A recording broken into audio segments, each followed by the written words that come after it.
right, Rachel to my check. How's it going? Welcome back. Hey, yeah, excited to be back. Yeah, it's going well. What about you? Just living the dream. It's I got sunburnt in February today on a run. I was like, wow, this is I nuts. know. It's like, Yeah, it's been warm here in Colorado. yeah, so warm, so warm. Well, welcome back to the audience. This is the Substack episode 2. Stoked to talk about all kinds of fun stuff. I feel like there's a whole mess, a whole slew of topics to get to today, which I'm super excited for. How, Yeah. how about you? What do you think? Yeah, It's like a lot of news. totally. Yeah. I know. I feel like when you texted me last week and said like, "Hey, let's do an episode," I was kind of thinking, how much are we going to have to talk about? And then I was thinking, wait, actually a ton has happened and it's really early in the season, but I feel like the season's kicked off now and we're rolling. So, yeah, I'm excited to get to talk about everything. I know, I can't believe it. We had the Black Canyon 50K. We've already had one sky race. We're in prep for another sky race. I feel like there's a ton of conversation around the free agency stuff too. Oh, yeah. Some new point updates with the Golden Trail World Series. I think there's some good conversation too around the points for the Skyrunner World Series. And then I'm gonna slip some stuff in here that no one knows about yet that I'm super excited for 2 new Cirque Series Oh, races that were supposed to be announced okay, on let's Friday. go. Haven't been announced yet, but I got the the breaking news, if you will. So yeah, there's lots of stuff. Whoa, that's awesome. Yeah. That's pretty big. Yeah, let's do it. All right, sweet. So let's dive in. I think the first thing to talk about, I guess we'll just go in order with as far as dates go, but the Fort Refugios Sky Race that took place back on the 22nd. I was a little bit more tuned into the women's race. Like, it was really fun to see Kelly McChrystal just absolutely Yeah, dominate that race. smash it. Yeah, she crushed. Yeah. Any big takeaways from it? The course, I know the course looked really gnarly. The players involved, the athletes. Any big takeaways on your end? I mean, yeah, first of all, that race is like one of the first races where I've seen where athletes have to wear helmets for it. I mean, I think I've seen a couple other races where athletes are wearing helmets, but I think they had to wear helmets the entire race. So it was just a really gnarly course. Yeah, Kaylee's really, really, really good at all the technical stuff. She loves hiking, from what I remember. So I think any really technical race like that she gets on, she's going to crush. And she showed that class in this race. So that was really, really fun to see. Yeah. Yeah. As far as the helmets go, it's so funny you say that because I was thinking the same thing. I'm like, they got to wear that the whole time? That seems like it's going to get itchy in there and like kind of frustrating. Especially if you Yeah. like long hair. It's got to be such a pain in the neck. Yeah. Totally. So many. I forget. I think it was around a 5 or 6 hour race too. So it's not just like you have this helmet on for an hour. Like you're spending a lot of time in a helmet. It's crazy. It's crazy that like they, because these athletes are at the top of their game in what they do, and it's interesting that it's a required piece of equipment to wear a helmet. So I guess there's a lot of potential for rock fall and all kinds of crazy things to happen on these courses. I thought the backdrop was absolutely beautiful. Like, and Oh yeah. it was cool too to see. I think one of the most interesting things I thought awesome was to give some representation to South American athletes, like Jose Manuel Quispe, Jose Manuel Yeah, Quispe, Keith I think. Yeah, yeah. Peruvian athlete. He was 7 overall in 2025, came out with a win. And then Gennaro Cristosoma. I think Yep. Cristosomo. Yeah. Sorry, guys, if I butcher these athletes. I'm doing my best No, here. no, you're good. Who was an Argentinian athlete, got second. And then we saw American Morgan Elliott holding it up for Team USA back, getting in 3rd place, which was pretty cool to see as well. So big shout out. Yeah, that was really cool. And he's also really good at all the technical running. I mean, I feel like anyone that podiumed in this race is really good at techie running. But yeah, Morgan did really well in this race. Fun to see him on the podium. And then you're right, so many of the South American athletes did so well in this race. So really cool to see some Peruvian and Argentinian athletes just do really, really well in this one. Yeah, no, definitely. And then on the women's side, like we talked about, Kelly McChrystal, Canadian, did take the course record and was 5th overall, which I thought was a kind of lights out performance. That's amazing. Yeah, that was awesome. And then Tanya Lowenhagen from Germany was about 30 minutes behind. So you could call this just a straight up dominant performance. And then Rosalie Zagara, another Peruvian athlete, was on the podium as well. So good representation from worldwide. It's cool to see athletes from all over the world going to compete at something like this early in the season. Yeah, that was really, really fun. So starting off with a really strong race at the Skyrunner World Series. So that's fun. And I know there's another one coming up soon that we'll get to also. Yep, the Andy Sky Race. I think it's another super high altitude, like gnarly technical one. These sky races are fun to follow.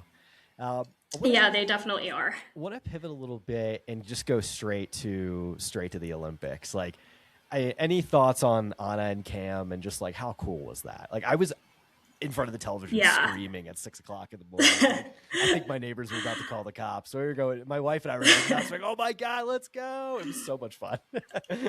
Yeah, same. That was so fun to watch. Both the sprint and the relay were really fun to watch, but I think the relay was just amazing. It was so cool, kind of just like seeing their story and knowing that Anna and Cam didn't even know. Well, Anna didn't know if she had made the team until I think she made it in November. And then they didn't even know if the US had a spot until December.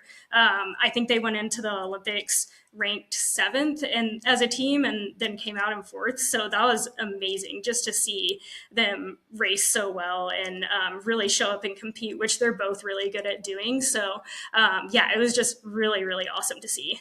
It was absolutely amazing. And the sprint was a great prelude to the mixed relay.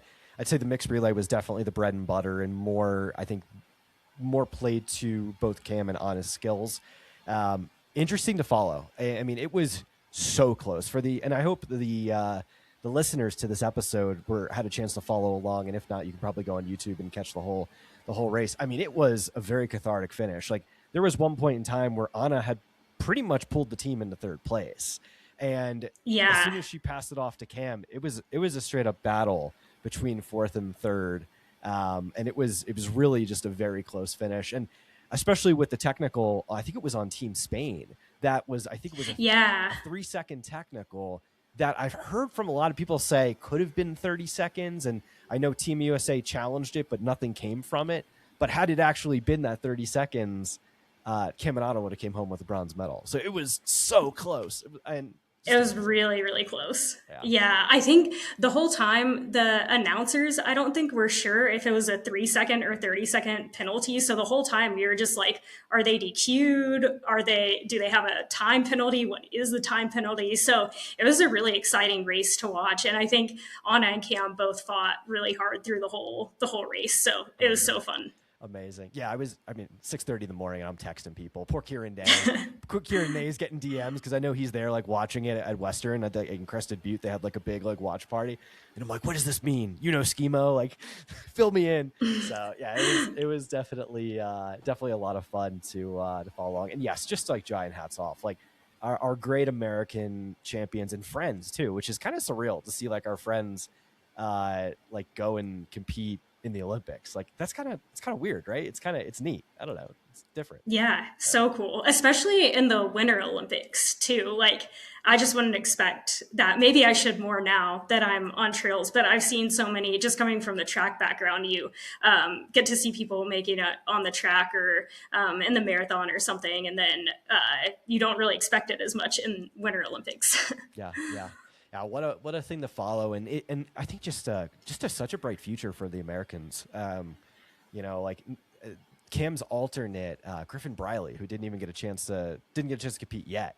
That kid's the future, and there's just like Cam's young, Anna's I think still in her 20s, so there's plenty of opportunity for this team to go get a medal and compete for years on end. So it's going to be a very, very bright future for the American team in ski mountaineering, which is cool.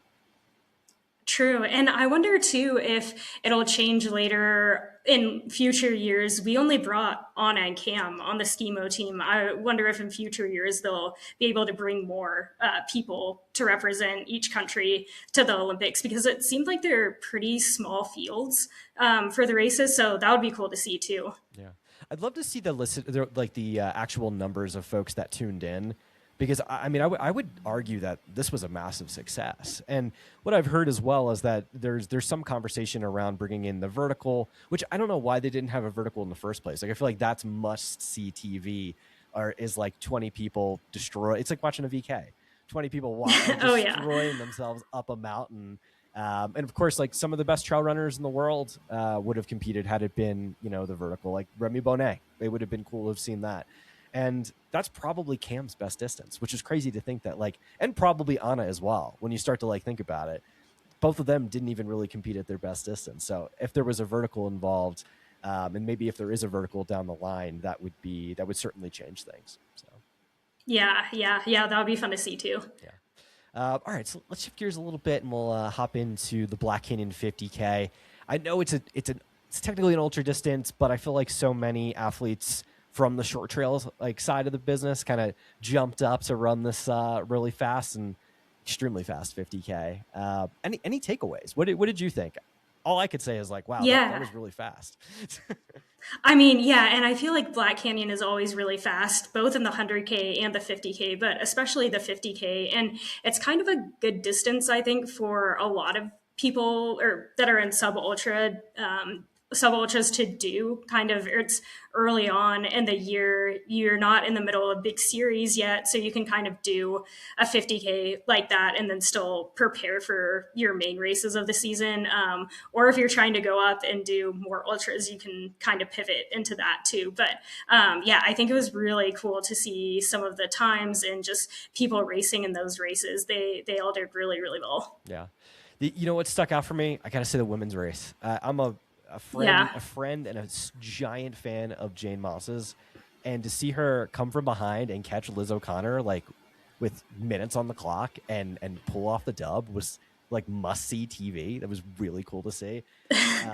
Yeah. And then Lindsay Allison as well to round out the podium. Like the women's 50K race, I think was really exciting. Probably, I think out of all the races, I'd say the women's races were more exciting than the men's this year, hands down, both on the 100K and the 50K. Yeah, they were both really great races. I think the women weren't quite as close as the men in the 50K, I think, but still really fun to watch because there were some changes in placement at the very, very end, which was fun. But yeah, the women were still within 10 minutes of each other in that 50K, which is pretty incredible over that distance. Yeah. What did you think of the men's field? Seth, I don't think that was too much of a surprise, pulling off the win, very closely followed by Adam Peterman. And then I think the star that's in the making is Cade Michael. Oh, yeah, I totally agree with that. Yeah. Yeah, I think Cade... Oh, yeah. Yeah, I think he's just taking off now. And it's been cool seeing him the past couple of years kind of start rising up. But I think he's really, really going to have a big year. And so he's definitely one to watch out for. But yeah, that race was really, really close. I think first and second were within 2 minutes of each other. And then Cade was just 30 seconds behind Adam. So really close race there. Yeah. I mean, on the men's side and the women's side, it is just kind of like, I know I said this in the beginning and I just keep, it's hard to like reiterate just like how fast like these guys on the men's side are moving, at least for the first 20 miles, high 5-minute pace, low 6-minute pace. And that's, you're out of the podium if you're running low 6-minute pace. Like it's that like close to the wire. And on the women's side too, I mean, I think Jane ran 3:47 for the win, something in that range. Mm-hmm. So that's like a 7:12 pace. So figure she was running mid to low 6-minute pace for the first 15 miles anyway. Just crazy. So yeah, it's a throwdown in the desert. This is definitely a race for the speedsters. Yeah, and it is such a fast race. Just you have that really nice downhill for I think the first 20 miles or so, and then it does start climbing and it gets a little bit more technical, but those trails are pretty smooth and you just have to have speed if you're going to go and compete there. Yeah. Do you think you'll ever go back? I know you tried for the 100K. Yeah. Liked it, didn't like it? Yeah,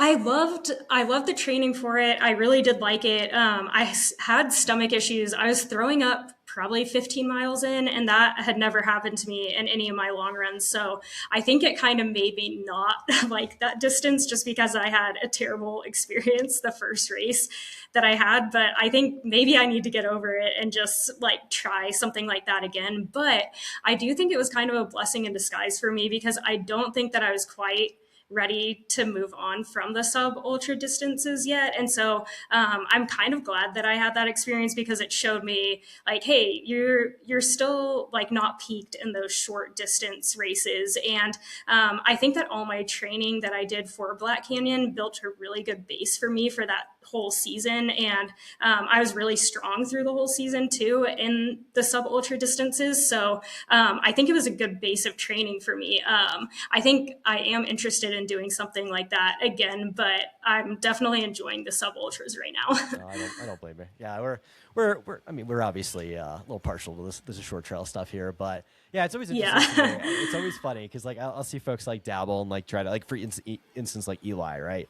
Eli was a world beater on the short trail side, like had some amazing performances. And then I feel like, oh man, like going to Black Canyon now twice and trying to pull this off is like, that's got to be so stressful. So wishing Eli the best. Yeah. I kind of partially want to see if we can get him back to the short trails, see if he come back and run Pikes Peak again or run some of the Golden Trail Series races again. It would be fun to watch. Totally. Yeah. But I think it's so fun to see too, because I think it just really shows some of the differences between sub ultra athletes and then athletes that are really, really good at long distance races. Not that there can't be any crossover and a sub ultra person can't be good at ultras and ultra person can't be good at sub ultras, but I think it's just a lot different training, and they're both really, really impressive in their own ways. Yeah. Being a pro actually, this is a question I had for you. I don't want to catch you off guard with this one. I'm just so curious because you were a pro on the roads. So like Liz and then Molly, right? Or Des and then Molly come over and race. Yeah. One race is the 50K, one race is the 100K. There was a lot of people that thought like Molly and Des would maybe walk away with the wins here. I mean, I think it's really important, and it shows that trail running in its own right is it's a completely different sport and its own separate skill. Would you agree with that?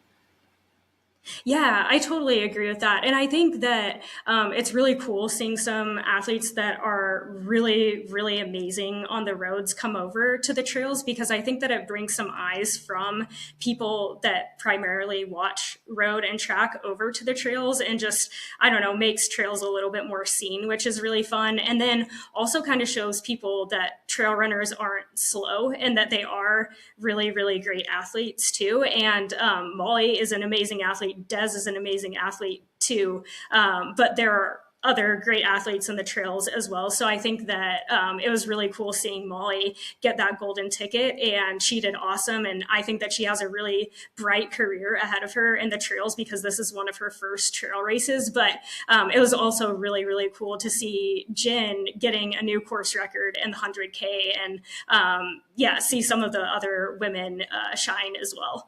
Big time. Yeah, Jen, it was so crazy to watch. Like, that was a race between, I can't believe she kept the gap between her and Ann Flower at like, I can't remember, it was like 70 or 90 seconds for like the last like 30 miles of the race. It was nuts how she held that and just would not relinquish it. The two amazing athletes. Like, I got to hand it to both of them. That was really fun to follow. Yeah, totally. Yeah, that was a really fun race. And I think the podium on the women's side was just amazing, and really fun to see that very end of the race, and Jen just kind of holding on to the lead. And I don't know if she knew how far ahead or how close second place was behind her, but she did a great job just competing the whole way through. Yeah, so crazy. It was.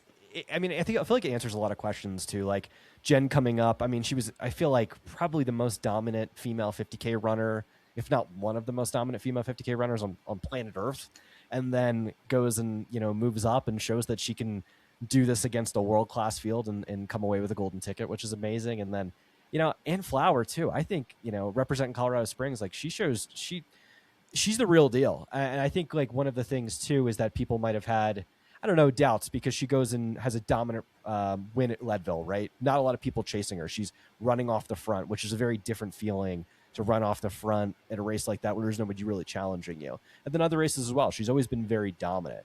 So where she gets to mix it up with other athletes of her similar caliber and still come out in on a podium finish, I think that answered a lot of questions and was a pretty totally amazing. Yeah, definitely. What a race. What a couple few weeks, man. It's crazy. I know. Yeah. Lots of stuff already going on in the trails. Yeah. All right, let's take it back to sky running. I know we don't have too much to talk about this because the start list has not been released yet. I did some digging and I could not find it. This race is going to be the Andy Sky Race on March 7th. 34K, 3,300 meters of vertical climbing and descent. So definitely pretty brutal. I think the high point of the race is going to be 5,400 meters. What does that convert to feet? Yeah. Like times 3? So I think so. Yeah, for all the distances and all of that in feet and miles, if you are in the American audience, I think it's around 20 to 21 miles for 34K. I might be wrong on that. I'm right. Trying to do some quick math. And then the vertical climb, I think, is around 11,000 feet. Of climbing and descending. So that's so steep in just a 20-mile or 21-mile race. And then the high point, I think, is around 16,000 feet, which is so high. I think that the race starts around 10,000 feet. So just a really high altitude race from start to finish. Yeah. Wow. It's going to be absolutely, super. I wonder if this is another one where you got to wear a helmet, because this seems like it's going to be just a long, brutal, grueling race. 5 hours for the men, 6 hours for the women from last year. As far as some of the top finishers, that's a long day out, dude. That's no joke. Yeah, especially that. Yeah, I don't think. Oh yeah. I don't think that I've seen helmets on some of the videos from last year, so I don't think that's required gear. But I know that they do have required gear, and last year it was a bit later in the year, which their seasons are flipped from us. So it was closer to winter. And I think it was very, very, very cold on the start line. So hopefully now, with it being a little bit earlier in the year, it's not quite as cold. But we will see. It's up at 10,000 feet. So you never know. I feel like, and this is terrible reporting on my end, but I feel like I remember them wearing the puffy jackets above tree line, like way up in the mountains. And I'm like, man, if you're moving that slow with a puffy jacket, like even for the front runners of the race, like that's a brutal day out. That does not sound like fun. Yeah, that's really tough. Yeah. Oh wow. So all right, so the Andy Sky Race, we'll have more on this on the next episode. We'll kind of go into the winners. I would imagine, I mean, I don't know how true this is. I did talk to Kelly McChrystal. She's slated to come on the podcast, but she said she was going to be out there for a bit longer. I wonder if she might be on the start list racing. I know Morgan Elliott is still out there as well. So there might be a few notable names from the four Refugios kind of sticking around, maybe trying to get some points, seeing if they can hang around that general area to get some preseason, get in-season points before the season really heats up. And that way you can start getting your qualifications for the final, which was good. One person I didn't mention for Refugios that I was really interested to see was Erin Tunn. Big time FKT athlete. She tried her hand at the race. She was there. I hope she keeps trying, because I would love to see her do more sky races. That was cool to see her kind of in the mix there, trying a sky race. And I know she's been doing a ton of big mountain FKT projects. So it's always hard to kind of weigh those out as far as the seasons go and figure out like how the training works for each one versus the other. But I would definitely like to see Erin mix it up more at these. So be very cool. Yeah, that would be really fun. I know she does do a lot of FKTs, so I don't know what her training is like between splitting up FKTs and racing. I feel like she does a lot more FKTs than racing, but it would be fun to see her in some races because she's done really, really well at some of the FKTs and has been running really fast. So I think that she could be good in some of these sky races for sure. For sure. Yep. Now, I definitely a lot of household names, and I just can't wait to see just how the season heats up as we go from here, and we're only in February. I know, yeah. So, being still early in the year, one of the big conversations that I usually cover on the podcast, and I was waiting for this episode to have it, is to have the free agency talk. I feel like this year was a big year in free agency, both good and bad for athletes. We saw a lot of athletes that have been with their sponsors for a long time move on and are now free agents. We saw a lot of new signings. What stood out the most to you in free agency? I feel like it wasn't a great year for the short trail athletes, in my opinion. Yeah, I feel like every year there's kind of just a lot of movement, and everyone has different lengths of contracts and they start at different times. So I feel like every year you're kind of like, who's going to be with who, whose contract is up this year. So it's kind of always jumbled. And I feel like companies can be really, really slow too. So sometimes you don't even know until maybe the second quarter if someone's signed or not. So yeah, I feel like it's hard in the trails just to really know who has signed with who. And yeah, there can be some surprises later in the year too. Yeah, no, big time, big time. And I think that's a big thing is as performances pop up as well, some brands have extra budget and can make room for people. Yeah, it's so weird. Like there's no like actual free agency period. It's like, yeah, sometimes it's Q2, people are making announcements. Sometimes it's early in the year. Like we have two Arc'teryx athletes that we'll talk about that haven't even made their announcements yet because it won't happen until the end of March, which is, even though it's commonplace, it's so weird. Yeah. Totally. Yeah. And I know for me on the track and the roads, a lot of athletes, if they're coming out of college, they're signing in the spring, kind of toward the summer, because that's when NCAAs finish and they're kind of like released from their college program and things. So a lot of moves happen on the track and roads at that time. So I feel like companies just kind of have money, and it's typical to sign somebody in the fourth quarter unless they're, or like going into the first quarter, I guess, if they're kind of established and not coming right out of college. But they also kind of just have money, and you never know what'll happen during the year. Yeah. It's interesting. Yeah, I wonder if we'll get to I don't know. I don't really know because like cycling's weird too. Like it's very much just they don't really have a free agency period. It's just like as your contract comes up, you'll either stay with who you're with or you'll move on, and it's kind of all over the place. Where, yeah, I'm curious to see like the model will either move to or stick with, or how that'll work as we continue to professionalize. It's a weird sport. Yeah, I know. I would love it to be a little bit more established, because I think that some athletes are still working on their contracts right now, and they thought that they would have it Yeah. in the first quarter, and they're not getting paid right now. So I think that's really, really tough for some athletes, and it would be awesome just to get a little bit more established and kind of have a set time that people are signing around. Yeah. Yeah, I agree with that. There's so many things that need to change. I know there's like, I don't know. Maybe I shouldn't say that. What I was going to say was, might be a hot take. I was having a conversation with a friend recently, actually on the podcast about this, and we were talking about just athlete pay and things like that. And one of the conversations that came up was just around NDAs and having that convo. Yeah. And getting rid of NDAs so there could be more conversation around those things. And I'm like, dude, I don't think NDAs are going anywhere, but who knows? I don't know. I know. I would love them to go away. But yeah, it's really hard because I think that every athlete has it in their contract right now. So it's really hard to tell a company, no, I don't want that in my contract, because it's kind of just the standard for what running contracts are right now. Yeah. It's interesting. All right, let's get into some of the names that stood out. Some of the big names. I would say some of the notable changes are Grayson Murphy leaving Saucony, Joseph Gray leaving Hoka. I'd say those are two of the big ones that kind of like really, really stood out. As far as on the short trail side, Max King leaving longtime sponsor Solomon and going to Calais Fuga. I think it's Calais Fuga is how you pronounce it. Chinese brand. They started making shoes back in 2019. Interesting brand, very cool. I think they're starting to get into the American market now, which would be cool as we see some of their stuff. Have you ever like seen them like overseas, maybe like racing, like any other like Golden Trail or anything like that?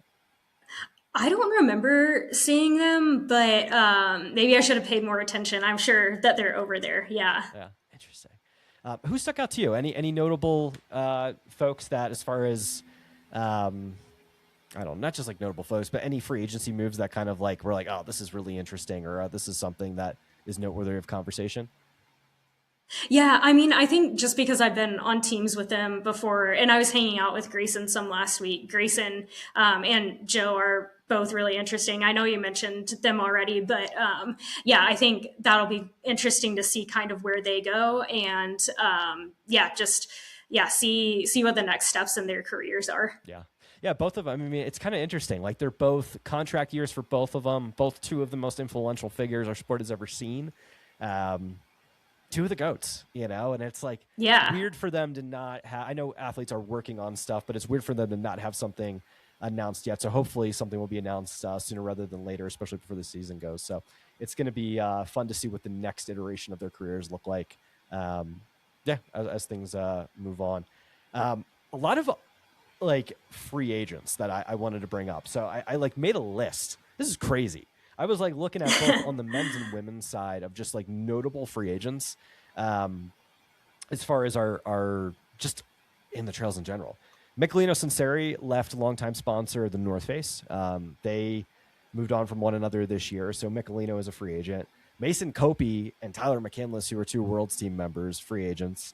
Darren. Yeah, I meant to mention Mason. I feel like someone needs to get him a contract because, yeah, he has been crushing it. He did so well in the Cirque Series the past couple of years, made the world team, did incredibly at Worlds. So, yeah, I'm confused why he doesn't have a contract yet. But he's like one of the most positive people ever, just like so awesome to be around, such a good team member to have around. And yeah, I think if anyone's out there listening that has contacts, or you're part of a brand and has money, Mason is amazing. Go get yourself, Mason. And you like the thing is like slam dunk. Like you will not be disappointed with that kid. He's so talented, and like you said, he's a good human. He's a coach.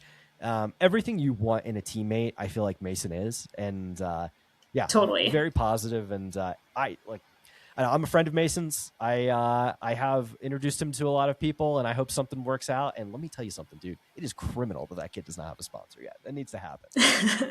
That's true. Yes. So Mason Copey, Darren Thomas is still unsigned. Andy Wacker is still unsigned. Brian Whitfield, Ryan Becker, David Hedges, Tyler McCandless, Nicholas Turco, Cade Michael, Talon Hull, Alex King, Kieran Ney, and then we already talked about Joseph Gray. That's my list of like notable free agents on the men's side. And on the women's side, of course, we already mentioned Grayson, Christina Mascarenas, Robin Vieira Brower, two Colorado Springs girls, Chrissy Lofgren and Jennifer Yeaman, Rena Schwartz, Mally Noyes, Alexa Aragon, Andy Cornish, Oakley Olson, and Taylor Tuttle. So there's a lot of like so many free agents on the market right now that if you're a brand and you are interested in getting some athletes, like, yo, these are the people. Come and get your people. True. Yeah. An amazing list of names. So, yeah, I think that there is really bright futures for all of them. And, yeah, I hope that they can get something. But, yeah, if you're a brand out there, that's who to look at for sure. Yeah. And then two more notable signings that I didn't mention yet are, and I feel like these are probably some of the biggest ones, if not the biggest ones on short trail this year as of yet, are going to be Jane Moss leaving La Sportiva to go to Arc'teryx, and Kyle Richardson, who was previously with Black Diamond, heading over to Arc'teryx as well. So Arc'teryx is definitely making some notable signings. They now have two, both the women Grand Teton record holders, which is kind of cool. Yeah, that is cool, actually. Yeah. I think Jennifer Lichter also switched over to Nike. So, yeah, that's another big change, I think. Yes. Yeah, Jen going to ACG. And I've heard amazing things so far about ACG in this free agency period and over the last 2 years. So it seems like it's a great thing with what they're doing with athletes, and hopefully other brands can kind of copy that pay structure and start to work in higher pay structures, and it'll kind of raise all ships for athletes across the board. So, yeah, totally. That would be awesome. Yeah.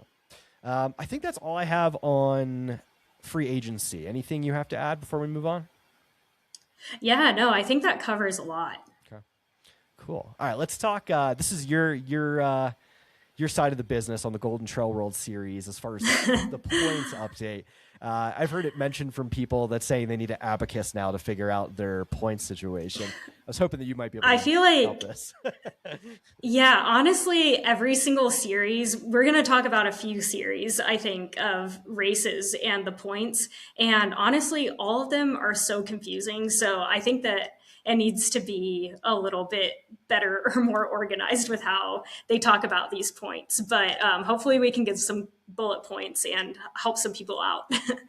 Definitely, definitely. All right, so yeah, I'll let you break it down as far as how this works for how many races are counted, what you need for the regular season, what you need for the final. How many races do I even really need to go to if I'm an American trying to get to the Golden Trail World Series final? How do I do this?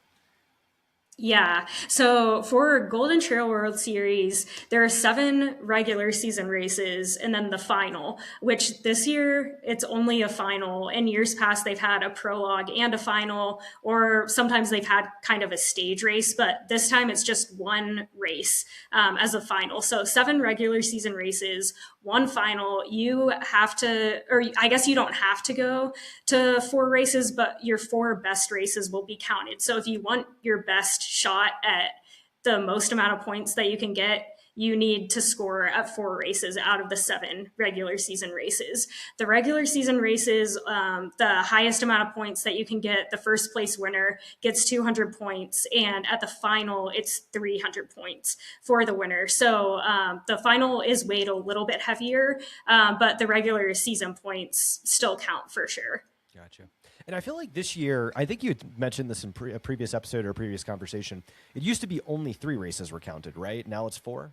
Yeah, it's a big change for Golden Trail Series. They have tried to do this before a couple of years ago. They tried to do 4 races. Also, one of the races got canceled mid-race because there was a huge thunderstorm. So because that happened, they brought it back down to 3 races that counted. So they've tried to do this before, but this will be the first season where it actually happens, if it does happen, that there are 4 races counted instead of 3. So I think we'll see what happens. I think that's going to make it really, really hard for American athletes to complete the whole series.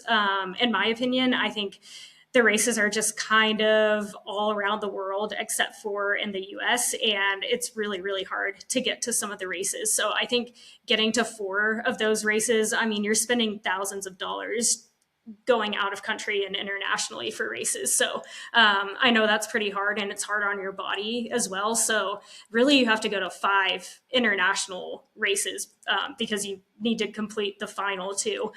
So I think that makes it really hard for some of the US athletes. Yeah. Yeah, I mean, it's going to be really interesting to see who sticks around and actually goes to the final this year. Is this going to be a year where some of the biggest names say, well, you know, I really want to do Series Anal. I want to do Zagama. I'm just going to go to a few of the big ones that are on the highlight the series and maybe skip the final this year and then just try to go do it next year, you know, depending on, obviously contracts are structured certain ways, but yeah, I often wonder if like maybe there's just other incentives and better incentives to do things in the United States at this point, or at least like somewhat local and not having to travel all over. Although I've had many people reach out to me and say like, South Korea is amazing. Like if you want to go to a final, like that's the place to go, and it's supposed to be super fun.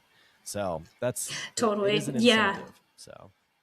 And I think that maybe we could even see not the opposite of what you said, but where people are only going to the final, because I think the final is in some people's contracts. And so maybe they just do the final and they don't do any of the regular season races, and they might not get the points for the series, but they're at the final and they can get some money from scoring high in the final just because of their contracts. Interesting. I like it. I mean, I think it's I don't know. I don't think it's crazy complicated. I think it's definitely, in my opinion, a little less complicated than skywriting. Like I didn't realize like skywriting had 18 races this year. I'm like, whoa, that's great. I mean, I feel like 18 races is even less than what they've had before. So it definitely changes things a little bit. But yeah, do you wonder? Totally. I'll be honest. Like, I didn't read too much into the red and white races and how they. Oh yeah. Can you explain that? Like, as far as for the skyrunning, how that works? I can. Yes. Before we move on from Golden Trail Series, one thing that I needed or forgot to mention is there's segment points this year too. So during the races, there are different segments, maybe an uphill segment, a flat segment, a downhill segment, and each of the segments you can score points at too. So I think 1st through 5th place on the segments you can score points for. It's not a ton of points. It's definitely not as many points as you would get from winning a race, but that could could potentially weigh in. We'll see. We talked about that on the first episode. I don't know if it'll make that big of a difference, but it'll be interesting to see that this year too. Do you think a lot of teams will get behind like this team ranking? Like, will that have a lot of, like, will there be a lot of like everybody saying, well, my team's better than yours kind of thing, or we beat you, or like, is there like, do you think people will get behind that, or is it just? Yeah. I don't know. I think it's similar to the segment points where it's so new that I'm like, I don't know. We'll see how it plays out this year. I think it's interesting. I think both the segments and the team ranking make the series more fun to watch because you have a team that you're rooting for, or like it's fun to see who's really good at uphill segments versus downhill segments. So I think they add a little bit more fun to the series, but I don't know how much of a difference it's going to make because I think they could have done team rankings in other years as well, you know? Yeah. Interesting. Yeah. I mean, I can't wait to see it because like, I don't know, there's some teams that are like really stacked. Like Brooks, for instance, brings a huge force of athletes. Like they're Daniel Pattis, you'll have Taylor Stack, Dan Kurt. There's just a lot of people versus like totally. Even Hoka does not have a huge team. Like there's less and less athletes floating around as far as teams go. Terex only has a few, so it's going to be very interesting to kind of see, and maybe fresh new faces as well. Who comes in is completely new. So. Yeah, totally. Yeah, that will be interesting. I'm so curious to hear the skyrunning situation because I'm like confused. There's red races, there's white races, there's 18 races. Skyrunning. What are we doing here, guys? Yeah. If you were confused with Golden Trail Series, get ready for Skyrunner World Series. There are 18 races in the Skyrunner World Series, which is an insane amount of races. But it is cool because they're really all over the world. So I feel like whatever continent you live in, you could get to some pretty easily. It's still 4 out of your 18 races are counted. So similarly to the Golden Trail World Series, you need to get in 4 races to have kind of the ultimate amount of points, the most that you can. Different than Golden Trail World Series is they have red races and white races. The red races, this is a new thing this year too, but the red races are weighted a little bit heavier, so they count for 1.5 times the points that the white races are counted for. And so for your points, you could either do 2 red races and 2 white races, or 1 red race and 3 white races. So the most amount of points, or the most amount of red races that you can do is 2, but you can only do 1 also if you want to. But the most amount of points, to maximize your points, you would want to do 2 red races and 2 white races. And I think that they're doing that just because they want a little bit more competition at some of the races. Like if you spread out all the athletes into 18 races through the season, each race kind of gets watered down. Whereas like with Golden Trail World Series, there's only 7 races. So there's not as much of an opportunity to choose which race you want to go to. And all the athletes are kind of at a lot of the races or most of the races. So I think that this is just kind of trying to narrow down the competition a little bit and make some of these races really, really, really competitive during the year. So I think that's why they're doing that. I think it would almost be more interesting to cut down the amount of races from 18 to 10 or 12 or something like that. And then kind of make it more like Golden Trail World Series where there are less races and the competition is a little more stacked at each race. But it is fun to have races all around the world as well. It's interesting too. Yeah, I think you're right as far as maybe cutting it down and keeping it to like, I don't know, more of a historical, like keeping with historical races. Like it was really cool. Traverna Kima, which is like a super historical race. It only happens every other year, jumping on the series, and it's always on the series, I guess. Well, this year will be like last year wasn't on the year, it will be. Like that Trofokima, excuse me. Like that's a great race. That's a historic race. Like the Dolomite Sky Race, which used to be on the Golden Trail World Series and now is not on any series. Like that would be a great one. Like I don't know. I feel like having maybe 1 in South America or 2, but having like 16, that is like a lot to keep track of.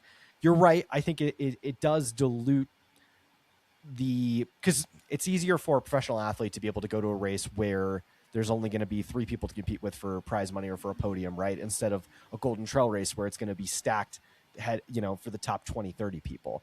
So I think from a talent dilution perspective, I think this is better to kind of keep people in and keep, don't spread everything apart. But that said, I think just less races would be easier, but to each their own. I think it's cool to also have options, which is great as well. So, and as the sport grows and more talent enters the sport, having more races is probably a better thing. So it's good and bad.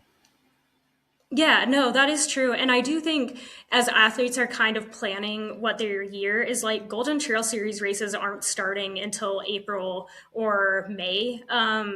Most years, and these races, the Skyrunner World Series races, are starting in February, and the series goes all the way to November. So it's a bit longer of a season if you're starting early on in the season, like some of the athletes did last weekend. So I think that it's just a longer season, more opportunities to race. You can kind of spread out your year in the Skyrunner World Series, and you can do those 4 races and the final, and then still have room for some other races like a UTMB qualifier, or if you have your national championships or worlds or something. Whereas with Golden Trail World Series, it starts so late, really, in April or May, that you only have April to May through October to get in all of those races. So it's just a little bit harder to fit in other races other than the Golden Trail World Series races into your schedule if you are focused on that series. Very true. It's interesting. And it's crazy how much we have to choose from now. Like now we have the World Cup as well, the WRMA, which is a whole nother slew of things. I was thinking about this the other day, not to completely change subjects, but like the WRMA is also like a governing body in its own right too. I'm like, why don't we just make that our governing body, and we can get funding for them to do anti-doping, and then we can take this thing to the Olympics. Like, why don't I don't know. I was thinking the other day because we have Skimo is now in the Olympics. They have their own ISF situation with their governing body, and I'm just like why do we have such a governing body problem in trail running? I don't really understand that. So. Yeah. Well, and all the World Cup races are under the WRMA, but I think that's under IAAF, like all of the World Athletics and all of that. And so I think that is kind of what started the governing body. That's the governing body that does worlds and all of that. So the World Cup races really do have the best drug testing and all of that. But they also have the least amount of prize money too. So the prize money is so low compared to some of those other series. So I think that they have great drug testing, but the prize money and the incentive for athletes to go isn't quite as high. It's interesting. So it's a give and take, right? It's like, I don't know. And that begs the question then, will Golden Trail eventually be could they be a governing body at some point in time? Because they kind of offer both. Or will it be something different? Will they just create one from scratch? I don't know. I feel like we could do a whole podcast on the governing body situation, but I think it's an interesting topic. But as far as the WRMA goes and the World Cup races, I feel like you have to go to a lot of those races in order to be counted for their final. I think it's like 10 of 16 or something like that. Yeah. I think this year it is 10 out of 16, which also is really difficult to do. Some of the races that they have 2 races on the same weekend. So that does make it nice. Like Broken Arrow, they have the uphill and then the long course as well. And both races can count. So you can kind of go to Broken Arrow and get in 2 races, and that counts for your top 10 races. But I feel like with World Cup, it's almost just like if you can do 10 races, then you're going to be ranked pretty high because not many athletes are doing 10 races. So it's kind of like a numbers game almost of how many races you can get in. And if you're finishing pretty high up in those races and you do all 10, then you're in a really good spot with the World Cup. Yeah. You know what I was thinking about too? I found this to be very interesting, and I can't quite find the right word for it. I was thinking about clicky, but I don't think that's not the right word. What I was getting at was there's WRMA athletes that particularly just kind of focus on the World Cup races, right? Like your Scout Atkins of the world. You don't see Scout Atkin a lot at Golden Trail Series or at other races, but shows up the Worlds and is a world dominator. And same with like Tovi Alexanderson and a lot of like athletes that seem to do really good at worlds, but you don't see them on they're not like giant names on like the Golden Trail stage or the World Skyrunner stage. So I just find that very interesting that like we have these silos of athletes across different like categories, if you will, of the sport. Like Joe Gray, for instance, right? He's another guy that like maybe every now and then we'll do a Golden Trail World Series race like Pikes when it was on Pikes Peak, but doesn't seek those out. It does other like uphill races, like more World Cup stuff. So our sport like gets siloed in funny ways. I don't know. It's kind of weird take, but no, I've definitely thought about that too. And I think some of the problem, or maybe not even problem, but just what makes it different from track and roads is track and roads kind of got established. And I feel like the governing body was kind of like established along with it. And everyone just kind of like went with it. And I feel like with trail running, so many different races started popping up and people were kind of just like, let's do our own thing over here and let's do our own thing over here. And now it's just like you have so many different series to choose from. You could do Skyrunner World Series, you could do Golden Trail World Series, World Cup, UTMB stuff. And it is weird. A lot of athletes don't have crossover between the different races or different series. And I think it's interesting. I would love to see more of a governing body and maybe some more, I don't know, just making the races even more competitive because everyone's going to certain races. But at the same time, it is fun to have a lot of different races to choose from too. So I don't know, there's positives and negatives on both sides. Options. Yeah, no, it's true. All right. Do we have anything we want to add for World Cup? I mean, I feel like as far as the categories go, it's the same thing as Worlds. It's uphill, long, classic, uphill, long, and then the classic up down, which is your mountain classic, if you will. I don't think there's anything more to add to that unless you have anything for the WRMA stuff. Yeah, I think the only thing to mention with that is that the final is weighted a little bit heavier than the other races, which most finals are in these series. But there's a 5-point bonus at the final. And I think the final has an uphill race and then a long race as well. I may be wrong on that, but I think it's uphill and long that they do there. And I think it's going to be, I think it's the one that's in, the finals in Canada, Quebec. In Quebec. Yeah. I don't even want to begin to pronounce the name of that race. It's so like Defy de Calor, is what I call it, but it's not. That's terrible. I feel bad. If Julian's listening to this, I'm so sorry, dude. I totally butchered the pronunciation of this race. But it's a great race. Oh, man. I was going to say that.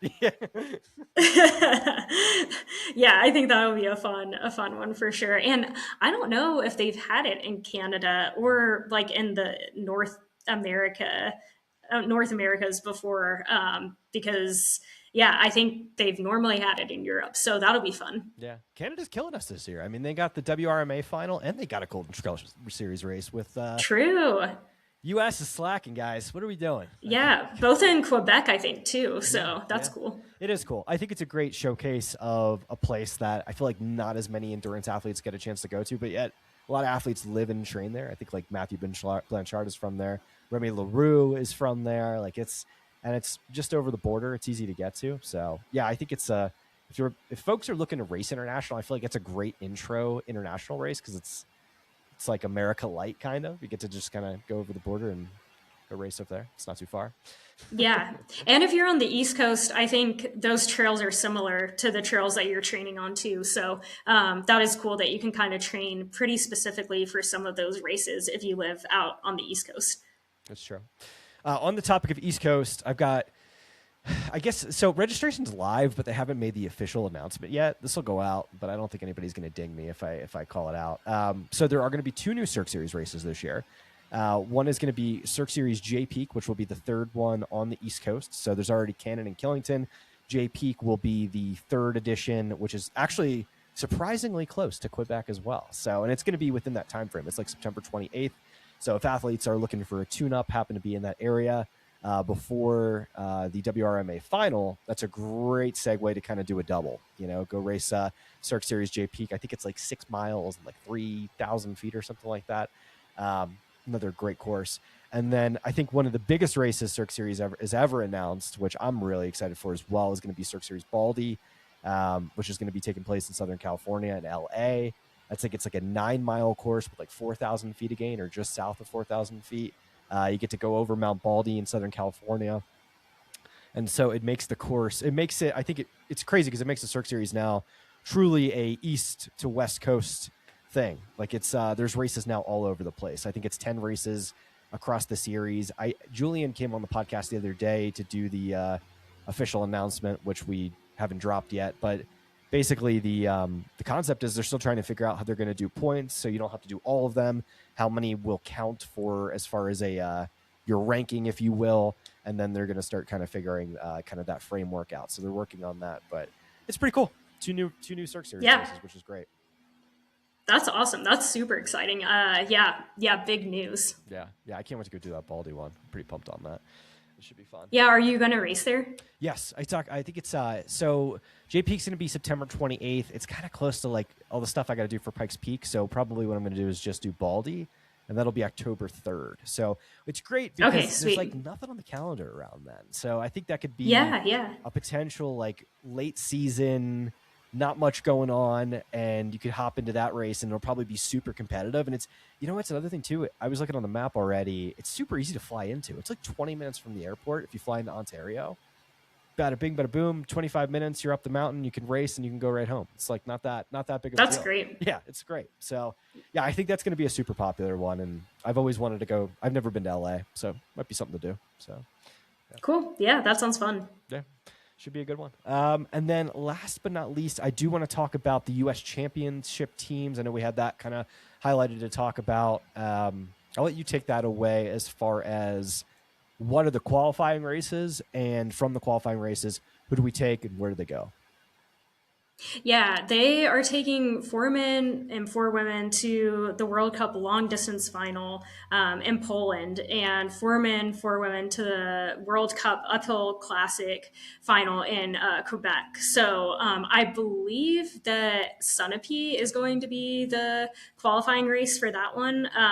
So yeah, that's exciting. And then there's also a junior team with 4 men and 4 women for under 18 mountain running, for the Mountain Running Cup in Italy. And I believe that they have done there's not a qualifying race, and they've just submitted resumes for that in the past, but I may be wrong on that. Do you know if they're doing a qualifying race this year? So usually they're resume based, but it depends.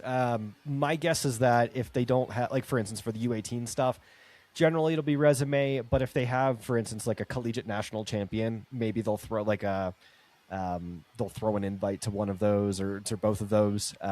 They could select from that. I don't know what the strong criteria is for USATF for that specifically, because they kind of go. It's never like set in stone, if you will. It's like trying to pick. It's like picking an alternate, right? It's like kind of at the discretion of USATF. So we shall see as far as that goes. But I know for a fact the uphill and classic final for the athletes going there will be selected from Sunapee. I don't know for the long distance final though if they'll be selected from Sunapee, or if that'll be application based, or if that'll select from somewhere. Yeah, it's probably not Sunapee, I would guess. I need to go on their website.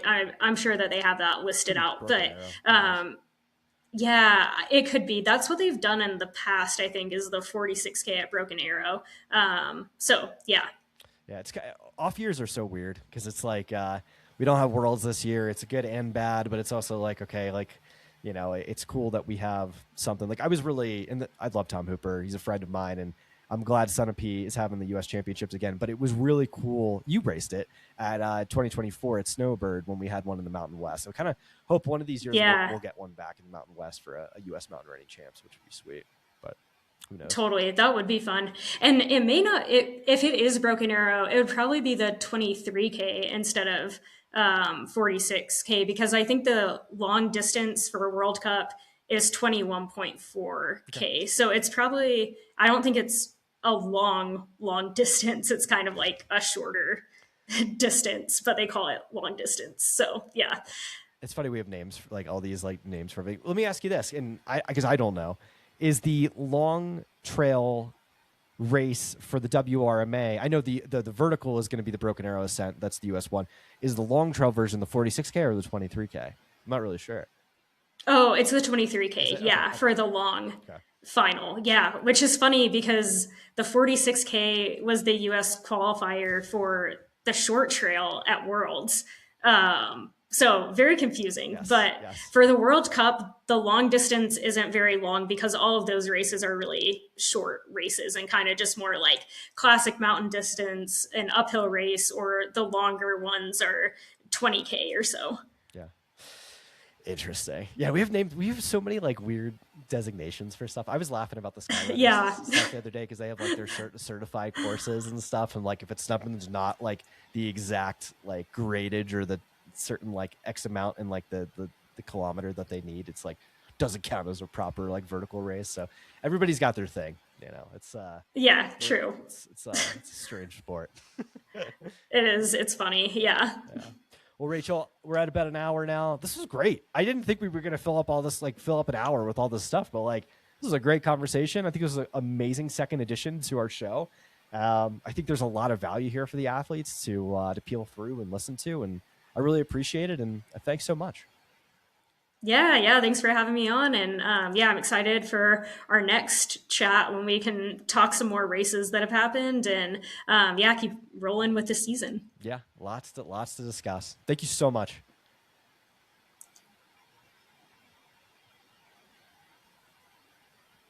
Okay, good. We're stopped now. Thank you. That was great.